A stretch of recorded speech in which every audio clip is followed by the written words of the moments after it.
ரொம்ப பேர் சொல்லுவாங்க, நன்மை செய் ஆனால் பலனை எதிர்பார்க்காதே என்று சொல்லி. ஆனா அது வார்த்தைக்கு நல்லா இருக்குமே தவிர பிராக்டிக்கல் லைஃப்க்கு அது நமக்கு சரியா இருக்காது பாருங்க. ஏனென்றால் பலன் இல்லாமல் நம்ம ஒன்றை செய்வது கிடையாது. நான் ஆகட்டும், இப்ப நான் இந்த ஊழியத்தை செய்கிறேன் என்றால் எனக்கு ஒரு பலன் வேண்டும். ஏனென்றால் நான் விதைக்கிற விதையானது வளர்ந்து கனி தந்து அது அநேகருக்கு பிளெஸ்ஸிங்கா மாறினால் மாத்திரமே, பலன் தந்தால் மாத்திரமே நான் செய்கிற ஊழியம் ஊழியமா இருக்கும். பாருங்க, இந்த சேவைக்கு அப்படி இருக்கும்போது மற்ற எல்லா விஷயங்களும் பிசினஸ் மற்ற உங்களுடைய லைஃப், நீங்க எதை துவங்கினாலும் அதுல ஒரு பலன் வேண்டும். நான் சொல்ற பலனற்ற ஒரு வாழ்க்கை தான் கனியற்ற வாழ்க்கை. பலன் என்பது கனியை குறிக்கிறது. அப்போ ஏதாவது ஒரு விஷயத்தை நம்ம செய்ய ஆரம்பிக்கும் போது அதுல நாம் எக்ஸ்பெக்ட் பண்ற ஒரு காரியம் உண்டு. அது என்னென்றால் பலன்.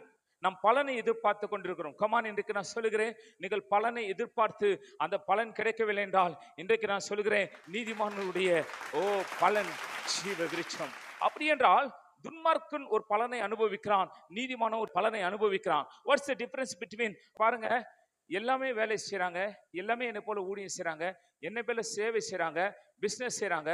பட் சிலருடைய பிசினஸ் மாத்திரம் எப்படி தடைக்கிறது, சிலருடைய பிசினஸ் மாத்திரம் எப்படி செழிக்கிறது என்றால் அவர்கள் நீதிமான்களாய் அவர்கள் தேவனுடைய பிள்ளைகளா இருக்கிற அப்படின்னாலே. ஏன்னா கர்த்தரை நம்பி ஒரு நன்மை செய், தேசத்தில் குடியிருந்து சத்தியத்தை மேய்ந்து கொள் என்று சொல்லி வேதம் சொல்லுகிறது.